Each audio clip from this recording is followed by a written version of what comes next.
welcome back to the Blue Jays Today Show, where today, guys, we're going to be highlighting somebody that is breaking out right now, and we honestly didn't see it coming, and maybe, just maybe, this guy is the next guy to get a massive contract on the Toronto Blue Jays. That man is Daulton Varsho. We're going to talk about how good he's been, and as well, we're going to talk about the weekend series against the Tigers, which was honestly some hard-fought baseball. There's obviously some things we got to point out that weren't so good, but it was a good-fought series overall. We lost by 1 run every game, and we won by 1 run in the walk-off on Saturday. So we'll talk about that, and as well, we'll talk about the upcoming series against the San Diego Padres and more.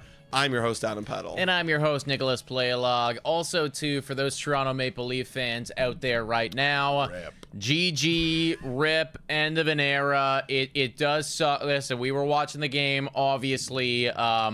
That was a brutal showing last night. I stopped watching after the second. Yes, there was no reason to really continue to watch that game after the second period because there was just no fight whatsoever by the Toronto Maple Leafs. Toronto sports in general just has this tendency to, to real fail in the biggest moments, and honestly, run a ship where mid is good enough. And why is that? Everyone always kind of points to media being a big pressure, but there's media pressure in a lot of big markets, and those big market teams still win. That's the thing, right? I think that's a huge cop out because I look around and see if a team like the Lakers, for instance, again, I'm not a big basketball fan, but if a team like the Lakers, for instance, is bad, the sky will fall, right? And they seemingly always are competitive and always do well, and in the seasons where they don't, which I do think is one right now, everyone loses their minds. So it's not you can't just cop out and be Toronto sports, it's really harsh because it's, the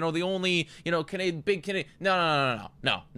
For whatever reason, mid is okay here. What they did last night was wildly mid, if not worse than that. So, just wanted to shout that out there and understand that to those Leafs fans out there, we are feeling it as well. Yeah, like Danielle is saying, I love Leafs. I don't understand why they do this every year. Honestly, go check out Leafs Nation. They're live. You can check it out right after this. They'll probably tell you exactly why they're doing this every year. So shout out to the Leafs Nation. But let's transition over to another Toronto sports team that maybe could make playoffs and maybe could go deep on a long run to the World Series, the Toronto Blue Jays. And if they are going to do that, they're going to need a performance like this all season from Daulton Varsho. And you know what? Without further ado, I think we got to crown the Jay of the Week. Yeah, it's Daulton Varsho. You got it, guys. Daulton Varsho. Wow, yeah, dude. Listen, Daulton Varsho has been exceptional so far this season, and really the only statistic that I think highlights this the best is the fact that he has played in 14 games for Toronto, 14 games for the Toronto Blue Jays, comparatively speaking to the 46 games that Vladimir Guerrero Jr. has played in, or the 40-plus games that many of our other players have played in. He is leading the team in home runs with 6. Yeah. We were talking about the lack of a long ball on this Toronto Blue Jays squad, which I still think is a fair argument for people to make. But Daulton Varsho coming in and hitting 6 bombs in the 14 games that he's been back has been helping that in a massive, massive way. Yeah, he's been on an absolute tear. And just looking at last week, too, I mean, there was a lot of guys that did very good last week. I mean, you could make an argument. Ernie Clement with the walk-off hit, the one win against the Tigers, super cool. But, you had Bo Bichette pop off last week, with a 1.1 OPS. 375 batting average. That's huge. He popped off. He was doing his thing on base. How many times did we see Bo Bichette and Vladimir Guerrero Jr. get 1-2? That happened on Sunday. First inning, boom, boom, they're both on base, but we don't score, unfortunately. Then you have, of course, like I just mentioned, Vladimir Guerrero Jr., Tyler Hyman, everyone doing great. But Daulton Varsho with the 3 bombs and 6 RBIs, that leads the Blue Jays last week, and you need it for a team that has been screaming off the top of their lungs, we need home runs. Overall, he was a contribution to the fact that we scored 10 home runs last week, and we were 3rd in baseball in that category in just last week. So Daulton Varsho, huge shout out to you, props to you. Also, here's another crazy fact. We'll just bring up a lot of Daulton Varsho facts. This dude's already 6 on the team in WAR, and again, he's played 14 games versus Bo Bichette's 40-something, and he's already beating him. Well, and listen. Oh, actually, excuse me. No, he's behind him, but he's very close. He's literally 0.2 off. We've said it time and time again that if Daulton Varsho gets his bat going, you're looking at a 6.5 WAR player, because the defense alone is going to accumulate, 4.5 WAR, which we've seen him do year after year after year, right? So the fact that he is now also hitting, like the WAR is just like he's gonna rack that shit up it's he's nothing. You know what I mean? And defensively speaking as well, the guy's been making some incredible plays. He did not catch this baseball, but like we just had to shout this out because as MLB says, it looks Photoshopped. I thought it was Photoshop when I first saw it. Like it genuinely looks like Spider-Man out there, and I mean it's tough to tell, but he is effectively jumping in like one human's tall. You know what I mean? Like that's my size. I know that he is jumped over. He steps here, as you can see in the wall for those on the video platform, and then jumps up again, like 1-2 step, and then tries to make the catch. Obviously, it was up here, the home run. But that's insane. That's just nuts. Daulton Varsho's the only guy who could turn a home run into his own highlight reel. Yeah. So Daulton Varsho, Jay of the Week, he's doing great stuff, but that also begs the question, and it goes to the title of this YouTube video. Is he next for an extension? Because you had Ross Atkins come out and talk about this right off the top in the early part of the season when he was talking about Vladdy for his extension, saying how you wanted him to get a long-term extension before he signed the deal, and Bo as well. He also mentioned Daulton Varsho in that conversation, and that kind of made everybody like raise an eyebrow, like, Daulton Varsho, really? I think if he's playing at this rate and showing that we already know how good his value is in the outfield, but if he gives you anything with a bat, then an extension would be a really good idea in my opinion. Here's the thing, right? Like, we all have our biases, you know what I mean? Like, I see some people in the chat already, saying how much they love Varsho, and I've seen some people in the chat, have biases towards all of the different Toronto Blue Jays players. Ross Atkins has some serious bias towards Daulton Varsho. We know this, right? I mean, the guy went out and gave up our top prospect, gave one of our better players to acquire him in the first place. He is constantly, sung his praises. We know that he loves defense. Like, Daulton Varsho is the poster child of Ross Atkins, mindset mentality for this team. The direction of this team, Daulton Varsho is that poster child. So the fact that Daulton Varsho is doing well, Ross Atkins has got to be licking his chops here. Now, for me, I actually always thought that a Daulton Varsho extension was probably more likely than not, just because of all of those reasons. If, like you said, the bat turns on this year, that just, raises that expectation for me. However, I would want to see the entirety of the season go by and have him actually put up strong offensive numbers before, like, raising his price tag, because that's something that you got to factor in too. If Daulton Varsho actually does put up strong offensive numbers, like back when he was with Arizona, and you are looking, when everything is said and done, and I know we're jumping ahead here because it's 14 games, right? Games, yeah. Like, there's so many people that have done good stuff in 14 games and then fallen off. If he actually does it for the whole season, you are looking at a 6.5 WAR player, and now you are looking at somebody that could get paid some serious money. Yeah. I would need to see that happen first, though, because after 14 games, as much as I'm happy about it, I'm love what I'm seeing, I am not bought in just yet that Daulton Varsho is, this crazy offensive threat. Yeah, I would agree with you right there. Like, I mean, it's a great start, but we know how good he is already with the defense. But if he adds that bat, then it's like, oh shit, maybe even Daulton Varsho doesn't want to sign an extension right now. Because imagine him hitting free agency, because he's signed for this year and then one more after that in 2026. If he has a crazy year, does he even want to sign an extension right now? Yeah, probably not. Right? And then also you got to consider too, if the Jays are out of it, what's happening with the front office? Sure. Because you're talking about Ross Atkins like baby child, which I agree with you on that. But if he's gone, changing of management, then there might be a delay in that kind of process but too. Even like let's be real here. If Ross Atkins goes and somebody else takes over, if Varsho actually puts up offensive numbers, I don't think it matters who the guy is. Like, you're gonna realize that is a valuable dude right there, because that's always been the problem, right? We know that he is one of the better defenders in all of baseball. Should be up there for a Gold Glove, if not a Platinum Glove. Based on what he's doing so far. If the offense comes around, you are talking about one of the more valuable players in the outfield. So regardless of if it's Atkins or who have, Click or whatever have you, I would imagine that they will definitely engage in those conversations. I do agree, though, like we are jumping the gun majorly here after 14 games of strong offensive output. Regardless of how he finishes offensively speaking, though, if the defense continues the way that it is, I still think that he'll probably be an extension candidate. Yeah, 100%. Now, I always love bringing this up whenever we talk about Daulton Varsho. Chat, you let me know, too. Where are we at right now in terms of the trade for Daulton Varsho? Oh, I know everyone always, when I bring that up, everyone's like, stop bringing up the trade. You know what? We brought it up a lot in like the year 1 that we had Daulton Varsho. It's been 2 and, a 6 of a year so far for Daulton Varsho with the Toronto Blue Jays. Where are we kind of at right now in terms of that deal? You know what? It's a funny thing because, like, the further that you get away from the trade, maybe like, or any trade really, you get a better understanding of who won, who lost, but it's also more difficult to evaluate because now the team is totally different, right? Because I could maybe make a strong argument that, well, had they kept Lourdes Gurriel Jr., and then maybe they would have wanted to extend him, and then maybe something different would have happened during that season back then that would have changed things. Obviously, we're doing so many mental gymnastics at that point that it's so many fucking variables, tough to know. Pound for pound basis, just looking in a vacuum, Daulton Varsho is a good player right now. Daulton Varsho has been a good player, at the very least defensively speaking. And I have come to appreciate the fact that Daulton Varsho, for the most part, is kind of a dead spot in the lineup, but goes highlight for highlight, pound for pound, better than anyone when it comes to making plays in the outfield.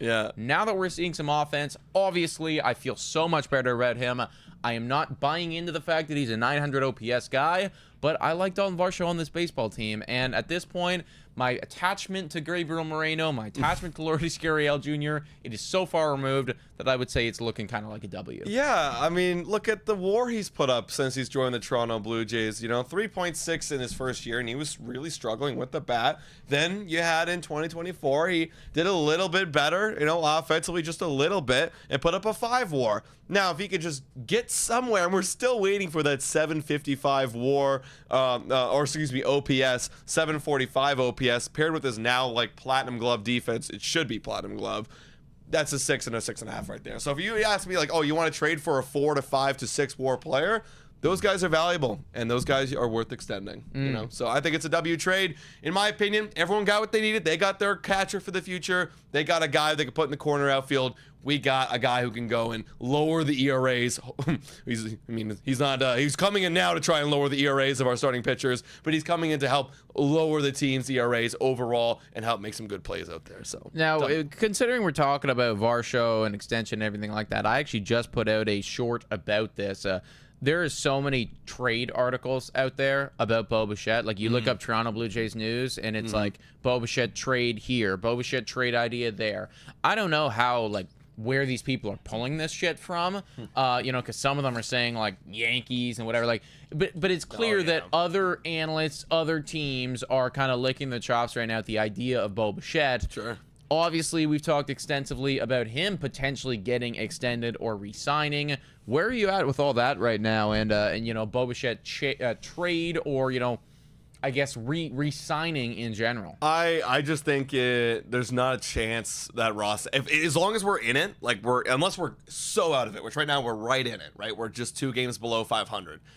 There's not a chance Ross Atkins is going to be trading Bo Bichette at the deadline. Especially not to the Yankees. That's out of the question. No, I thought that was ridiculous. When I saw that, when you're seeing, especially when you're talking about a guy like Bo Bichette, interdivisional trading like that, it just probably is not going to happen unless, of course, the Yankees give you everything. If you're talking about somebody like, I don't know, Nathan Lucas, for instance, somebody that isn't tied to our identity as a team, then it becomes a little different. But somebody like Bo Bichette or Vladdy or Gosman, somebody that's literally been the Toronto Blue Jays for years, that's just not going to happen. Yeah, Ross Atkins, is at a point right now where they got to win baseball games. And if they're right there at the deadline at 500, a little bit below, they're going to go all in. They might have to go and spend all the chips. Because again, going back to the whole thing with the management running out of their contracts, you're looking at Mark Shapiro right now, and Ross Atkins 1 year after that.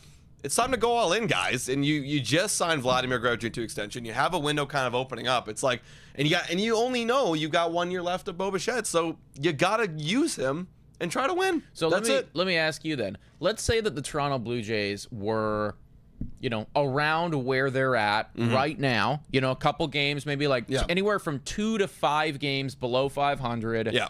It's the trade deadline now. We've seen some signs of this team showing life. We've also seen, a lot of other signs of this team, not looking up to par when you're talking about some of the big dogs in the American League. I know that they might want to do it and go all in because, they're trying to save their job. They're trying to save this vision. They just invested in Vladdy. Is that the right move, though? To go, in that situation, you've kind of been mid the whole year, a little bit below mid. Is it the right move to go all in? Spend the chips? I think it's never a wrong move to try and push all in. You know what I mean? And again, I do like this team's still somewhat potential. There's been a nugget of you're so close to breaking out. We saw it a lot this weekend too. The pitching staff is it's kind of mid. You get some good performances, from Bassett, Barrios, not so much from Francis. The offense is getting on base for a high clip, and we're just not cashing them. There's signs of life there, and I never would say it's not a bad move to go and spend all the chips and buy a bunch of dudes. I don't think trying to win is a necessarily bad chance because here's the thing: what part of our what chips are we spending? It's our minor league guys. Depending on who you're spending, if it's the Mala or if it's Trey Savage, it all depends on the return, of course, of what you're getting back if you have this guy for a long period of time. If it's if you're spending your Savage or let's say Namala for a rental half a year guy, maybe not my favorite, but if you're going and spending some lower prospects for guys to help you win right now, that's great because your future, like we've been talking about, is kind of already kind of locked up a little bit, and especially if you're looking at signing Daulton Varsho.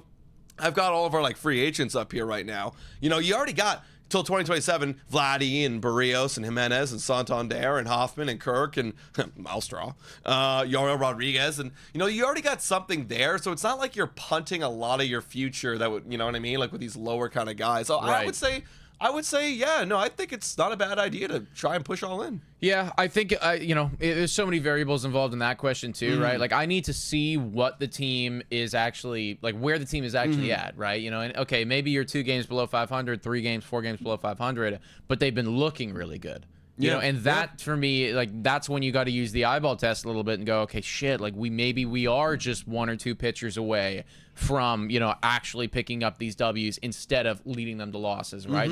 For instance, this series against Detroit that we're going to break down, you were just 1 run off in both of those games, right? So maybe one more hitter or, 1 more bullpen arm to mitigate those runs or to score more, and you win those losses turn into wins, right? So I got to see where the squad is at right now. Looking at it, I do think that, honestly, there is a pretty clear tier difference between the Toronto Blue Jays and some of the other big dogs in the American League. We're negative 28 in run differential. And that, to me, has got to get better by the trade deadline. Yeah. If you're still, negative run differential and you're below 500, that looks like a ball team to me that doesn't deserve to be going all in. Yeah, you got to give me a reason to go all in. Right, and you just reminded me right here of the Blue Jays. I always remember the Blue Jays in 2015 and why they decided to go all in when they were 1 game below 500. That's because look at where they were. This is 2015 Toronto Blue Jays team. They were destroying the league in runs scored. The difference between first and second was astronomical. They had 486 runs first in the MLB in 2015 before the All-Star break. Yeah. Second place was the Yankees at 409. So that was wow, how are we not winning more games? And that's, you know what I mean? That's the thing too, right? You look at that team and they had a foundation already. So then it was, we're adding the complementary pieces to push us over the top. Yeah, right? we got the David Price, we got the Tulowitzki, we got the bullpen arms. So but we have something to build off of, and we know it's there and we know it works. Right now, for me, I need to figure out what that is still with this Blue Jays team. We thought that maybe it was maybe the pitching. Yeah. The pitching's kind of taking a step back. We were hoping that the offense would take that step up. In the last week, they have looked good, but can we rely on that, right? By the trade deadline, I think we need to figure out, what is that foundation that we then can build off of? And if you don't have that, then maybe you don't go all in. But I'm hoping that they will have something figured out. It's so interesting because, when I asked myself that question, what is the foundation? the foundation keeps fucking changing. Exactly. It's like an earthquake. And, it just keeps moving. And let's face it, that's ultimately why they're below 500, right? Because there isn't a stable thing that you can build off of. Where, look at other teams, right? You look at the example that's coming to my head right now, Seattle Mariners, right? Seattle Mariners was doing really well off the top of the season. That's because they were hitting home runs, right? And that's something that you can go, it's like, okay, you know what? Maybe we don't have this, but we do have that. And now we can work with that, right? And I still don't know what the Toronto Blue Jays are better than other people at doing consistently. Yeah, if you guys want to let us know in the chat, what do you think the Blue Jays are better at consistently than everybody else? Because maybe, I was going to say bullpen, but not even that's been that good lately. That's the thing. You know, so we got to figure that shit out, man. You figure it out, boys. You got to figure that shit out. All right, guys. So let's transition a little bit to kind of what happened this overall weekend and pick out a few players that we want to talk about. But before we do, guys, let's give a quick shout out to the next sponsor of this video, and that is Amsterdam. Gotta give a lot of love to Amsterdam Brewhouse down there on 245 Queens Quay West. It's just 5 minutes away from the Rogers Center. So if you want to go watch a Blue Jays game and you don't have tickets, well, go to Amsterdam Brewhouse. They've got a bunch of TVs and they've got damn good craft beer locally brewed in Toronto in the on-site brewery. Check out the latest in Brewmasters at Amsterdam with their always rotating brew adventures, guys. Big shout out to them. Go check out the 3-Speed. It's a super light lager. Yeah, 100%, folks. It is phenomenal. Let's talk about that Detroit series, everybody. Toronto up against arguably the best team in baseball right now. In fact, I think a lot of power rankings have them at number 1. They have the best record in the MLB, 31 wins, first team to 30 wins. Blue Jays lost the series, but there are some positives to be picked away here, right? They weren't getting their ass kicked like the Maple Leafs were last night. They were at the very least in these ball games. They did leave a few too many runs on the board. That's something that we wanted to highlight here, is that the OPS with runners in scoring position, that's a problem that needs to improve. Even though the offense was like kind of doing very well this past week, the runners in scoring positions thing, that narrative just never seemingly wants to leave the Toronto Blue Jays. And if you're going to beat a good team like Detroit, when you do get the opportunities, you got to cash them in. Yeah, they left a lot of guys on board, like Nick's saying, and overall this season, the OPS with runners in scoring position is at 674. Now, I know OPS doesn't mean everything. They're still pretty good up there in batting average. Like, if you just look at the batting average. That's solid. They're 14th, they're mid, right? But, against the teams like the Tigers, you kind of need to come up clutch, where they're 4th right now in batting average with runners in scoring position. So they left a lot of guys on the board. And this is the Friday game right here, y'all. I wanted to bring this up because we really haven't been talking about this a whole lot. It's been 9 starts with Daulton Francis. We're almost at the end of May right now. And the dude's got a 5.63 ERA. And, right now he's kind of becoming one of those guys where I used to be able to have hope and like bet on him a little bit.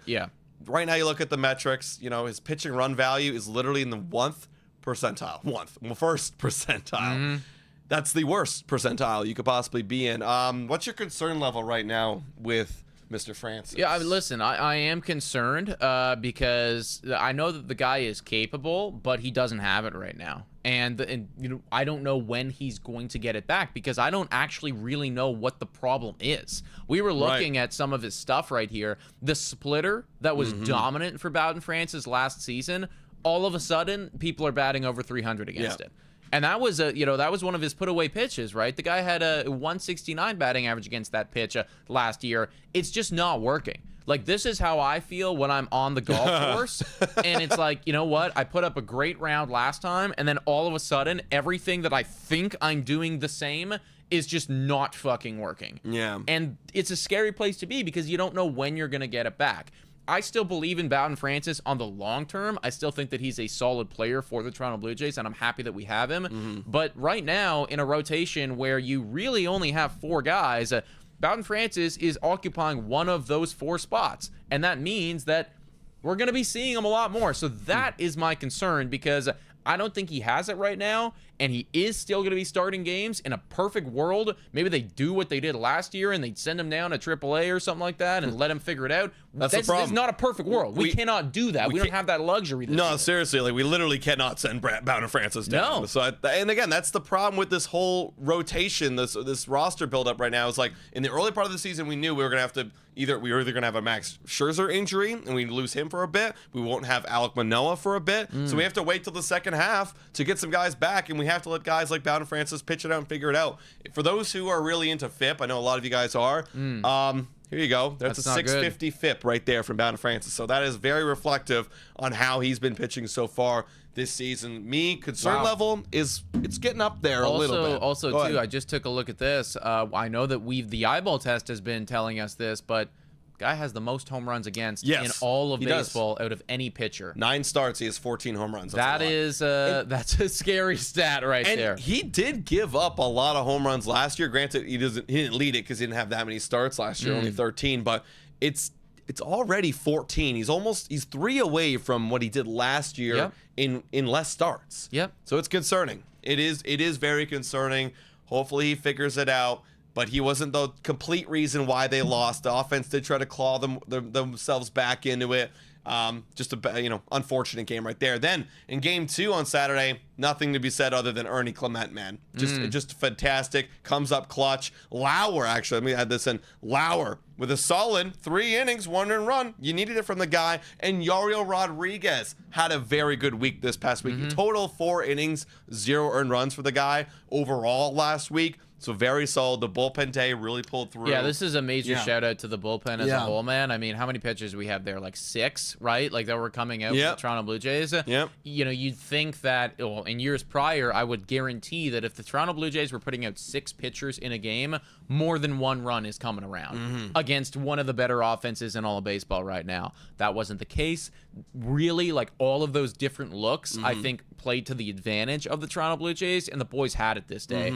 Offense did just enough to get themselves the win here. Took us until the literal end of the game to do so. So credit to the Detroit Tigers pitching as well. But you know what, Toronto Blue Jays, hard fought win right there, and we needed it, man, because then obviously final game, Blue Jays did not end up in the win column in this one.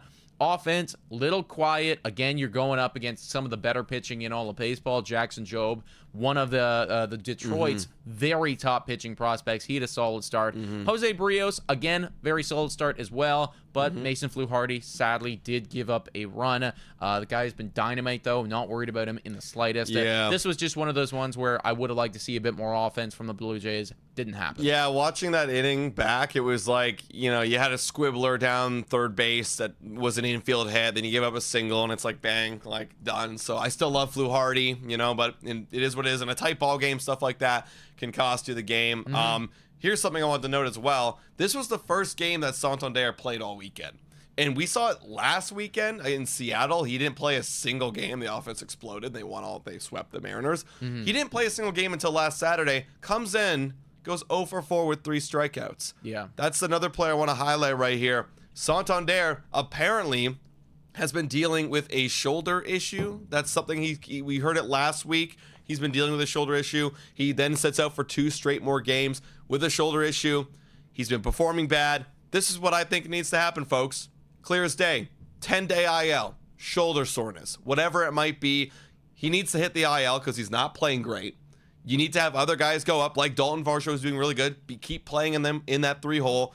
Let other guys who are hot up there play, and let Santander get better, because playing him every day clearly isn't working. I'm kind of concerned here, folks, about this season as a whole for Anthony Santander.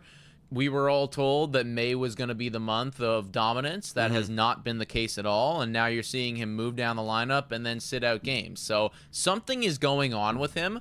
I don't know if they're just coming out and saying this, and it's going to end up being kind of like a phantom IL type thing. Is he really hurt? Is he not? What is going on right now?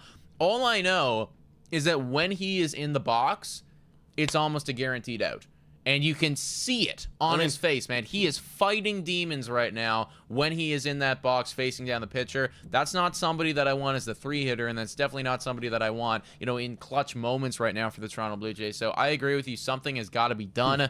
You can't just be sitting your $100 million player. So the only other option is, put him on the IL. Yeah, he literally said it right there. He's admitting it. He's battling right now. Yeah. I really am. I'm trying to stay positive. But dude, if your shoulder's hurt, just go rest for a week or two, man. Just go rest for 2 weeks. Someone else will fill in. It's not like it's a big loss to the line. No, in fact, it might even be a game. Because, be. Let's be completely honest, guys. Anthony Santander is still batting below the Mendoza line, and he has the 8th worst qualified OPS in all of baseball right now. Mm-hmm. That is not a good place to be, especially considering most of the time he has been the 3-hitter for the Toronto Blue Jays. As you can see right here, 8th worst qualified OPS, right there next to Andres Jimenez, both of our off-season acquisitions to the lineup. So that's a little questionable right there. But you're right.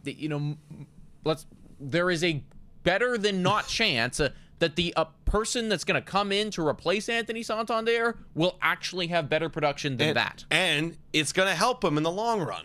Get him out of the game, get him off his feet, just sit him on the bench, rest his shoulder. Let him feel better.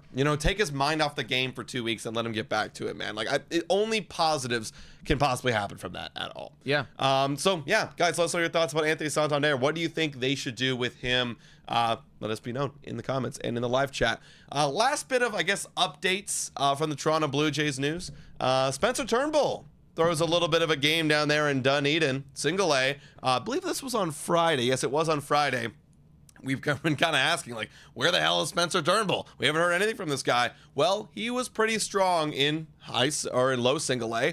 He had 4 innings, 1 earned run, 3 hits, 2 walks, 4 Ks. So I guess just trying to get himself back and warming up. I don't know if he's going to need another start or two, probably, because we haven't heard anything about him coming and filling in a spot later on in that kind of 5th spot in the rotation.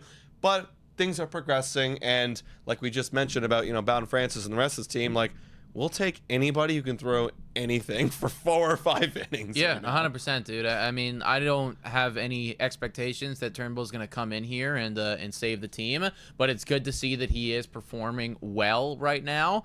This is somebody that can occupy that 5th spot. I know that the bullpen day worked out this time for Toronto Blue Jays, but that's not always going to be the case. And you are running the risk when you have Lauer and Rodriguez and, just all of the guys that you have to inevitably pitch on that day. And that also is then hurting you for following days because those guys are not going to be available the next day. So having somebody come out and actually start ball games and eat up 4 or 5 or maybe even 6 innings for the Toronto Blue Jays would be huge. Turnbull is that guy. Hopefully sooner rather than later we give him the promotion. Absolutely. All right, guys, let's transition a little bit. Let's get into the upcoming series. This one also pretty tough. We're going up against a pretty good opponent over there in the National League. They're coming over to the Rogers Center, and that is the San Diego Padres. If you're looking at the record right now by the Padres, they're 27-18, right behind those Dodgers by 1 game in the NL West.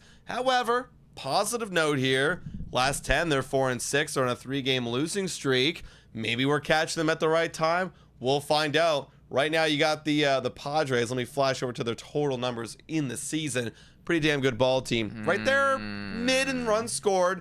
Very good at batting average because, of course, you got one of the best guys, Luis Arias, on their team. OPS is up there. But the starting pitching staff is literally 7th in baseball. 7th in ERA, 7th in relief pitching. So they're not an easy team to get runs off of.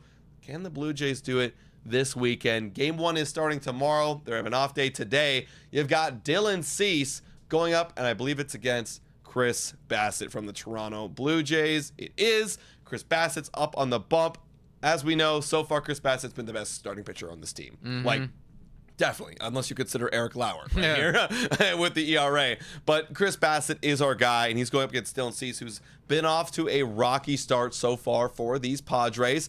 Last 7 games, the ERA is actually a little bit higher than it has been. So let's see what he can do, guys. Where are you kind of at right now, Nick, with Dylan Cease against Chris Bassitt in game 1. Well, look, I know that Dylan Cease has not been performing incredible, but I still think that he's a pretty solid pitcher, man.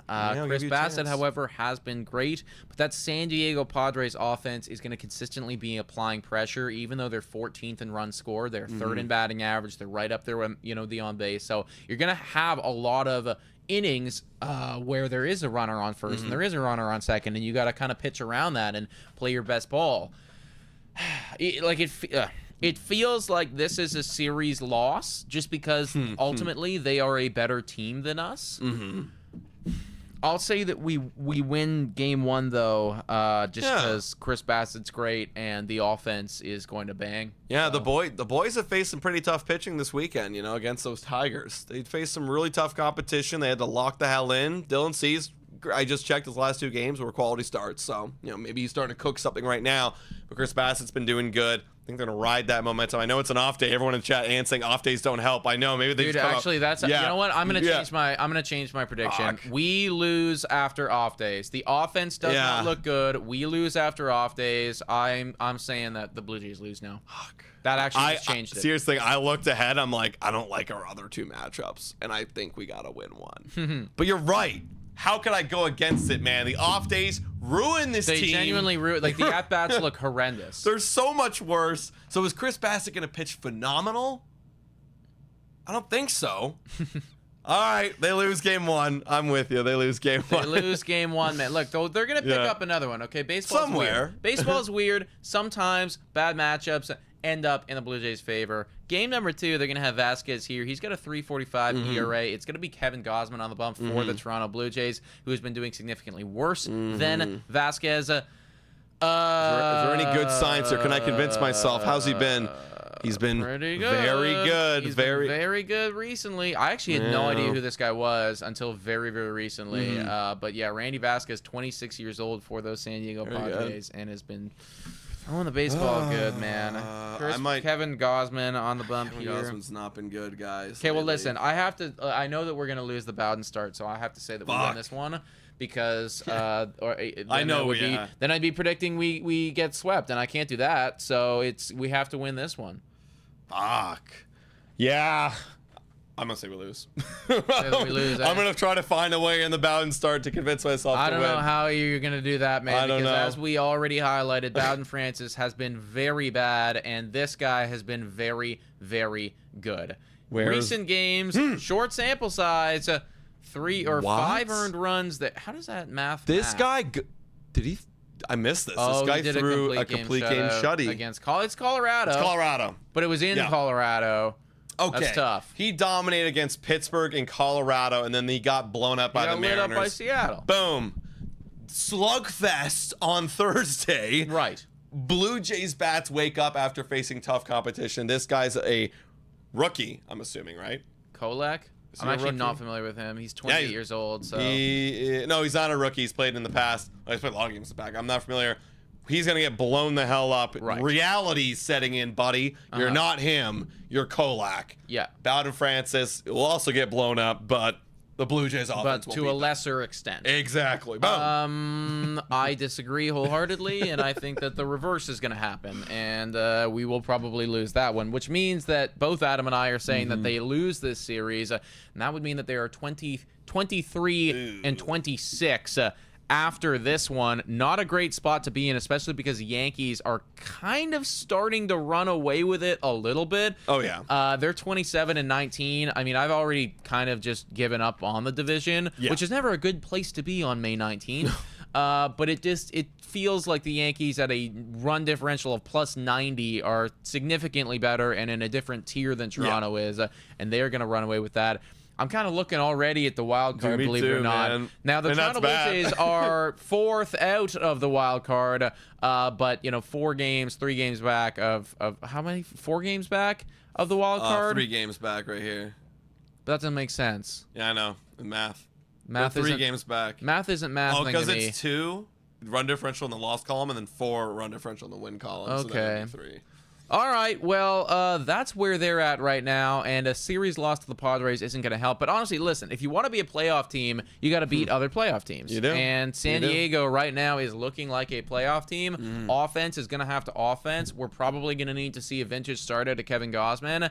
And like Daulton Francis, I mean, you can give up a couple, but you know, we can't get blown into oblivion here, you know? Yeah, and you're gonna have to figure out the off days. Hey, listen, if they can figure out the off day, because I was about to smash that win on Tuesday, I think they're gonna win the series. Yeah, they got a shot. There's a chance. And you know what? If they go 3-3 against the Tigers and the Padres, that's a win. You're competing. Yeah, you know, you that's take a big that win. as a win. You get 500, and yeah, I'd feel good about that. Obviously, I would have liked to do more, but that's the reality that we're at right now when we don't know what our foundation is. But guys, if you want to bet actually on the maybe Blue Jays being a team over 500, then you can do that on Betway. Whoa, time for a quick shout out to the sponsor of this video. Hit your picks and knock it out of the park with Betway. Scan the QR code down below to join the action. Only available in Ontario. Must be 19 years of older to participate. Please play responsibly. Now everyone, back to the content. Shout out to Betway, everybody, for being absolutely phenomenal.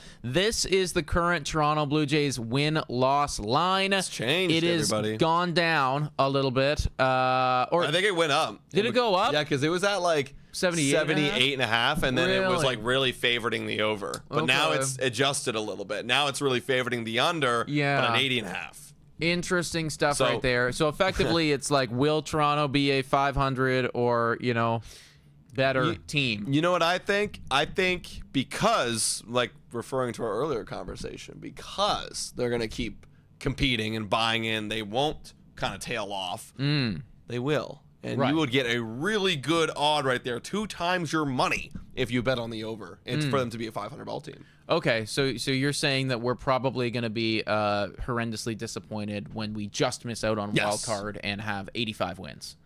That's a lot of wins there, Nick. Oh, okay, so less than 85, more than 81. Yeah, but you can feel good that you'll win and double your bet. Right. You Okay. bet on that. That's definitely fair. You guys let us know in the comments down below who you are or where you would go with that prediction right there, over or under. I actually don't. I mean, I guess smart money is telling me to go under, which kind of makes sense. But I do agree with you that they are going to be stubborn about, you know, giving up. And if they do buy in at the trade deadline, then that's going to be a totally different story. Let's move on to the final segment of this podcast, everybody. It is time to spin that wheel.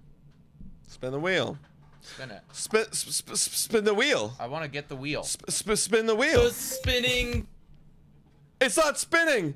It's not Baseball, spinning. colorful, future determining, stat analyzing, and it's a wheel that we spin every week. It's a wheel that we spin every single week, everybody. Adam took a couple off me last week. Not a great spot. I didn't feel good about my selections, honestly. I just felt like I was behind the 8 ball the whole time. Yeah. Varsho, obviously didn't have as good a week as Vladdy, so that's not great. Bichette, Springer, nobody got a stolen base. That sucks. And then Clement and Santander. Santander was clearly the worst J as he barely played, and then when he did play, was striking out and just garbage. Just not playing great. So we are spinning it again, everybody. It is my week this time. Can we please get a bonus player finally? And maybe get a different category as well, because that would be nice. Yeah, we keep running into the exact same category. Worst J again. There it is. God damn it. So now, I don't even, like, is Santander going on the IL? I mean, he's the clear selection. He's actually the clear and obvious selection. If you're good with, like, nulling it, right? You know who else is a pretty clear and obvious selection, though, who won't get nulled? Bowden Francis is a clear and obvious selection that won't get nulled. So you know what? I will do that, and I'll feel confident about that, man, with the way that he's been playing recently. Okay, that's fair. Who do we play on the weekend? I really don't even know. So I'm thinking Kevin Gausman. Texas. We play Tampa Bay again. In Tampa Bay. Oh this time.